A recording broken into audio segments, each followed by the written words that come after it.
Are these all the local farmers that are associated with the restaurant? Well, that's just some of the farmers. That is Chuck the Eggman. That's a real person. It isn't Santa Claus with eggs. I've been to his farm. It's amazing. While I continue my tour of the locally painted murals and vintage barn treasures, Troy's on his way to talk with Chef Ian about the importance of sustainability and fresh ingredients.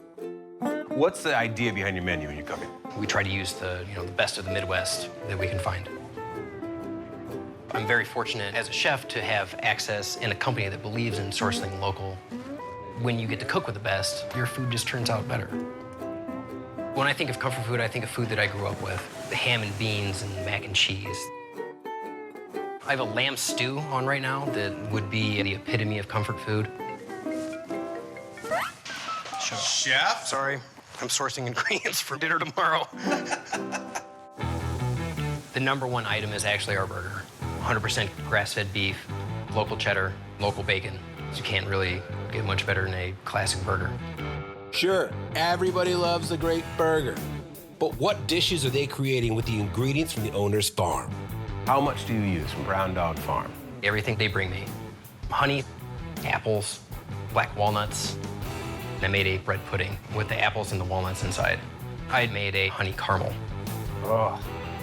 Our clientele does appreciate what we try to do here with being seasonal and being local. The response is really positive. What are we doing? Lamb stew. First, I'm gonna get this saute pan hot. This is our braised leg of lamb with tomato juice, a little bit of soy sauce, some shallot. We're gonna heat it up. We're gonna throw it in the oven. Next, we're gonna do the vegetables. Some olive oil, local asparagus tips, carrots, oyster, shiitake, and cremini mushrooms, par-cooked new red potatoes. I'm gonna glaze these vegetables. Chicken stock and a little bit of cold butter. Cold butter emulsifies it, gives it that nice lacquer that you get from good veggies. A little bit of salt, parsley. I do it like this so that the vegetables don't get overcooked and mushy. Let's plate that puppy. I'm hungry. Oh, yeah. Mmm. That is beautiful right there. A little bit of sour cream. And this is a rhubarb papadou pepper sambal. Mmm. Lamb stew. Think about a pot sitting on mom's stove all day, simmering. It reminds me of snow days. Mmm.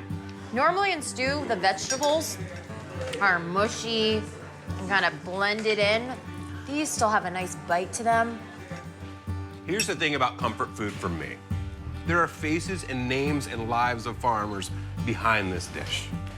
It just tastes better when it's picked at the peak of season. Brown Dog Farm is this dish right here. Bread pudding. Oh, man. And get the walnuts in there for a little bit of crunch. Honey, not too much sweetness, because honey is kind of that natural sweetness.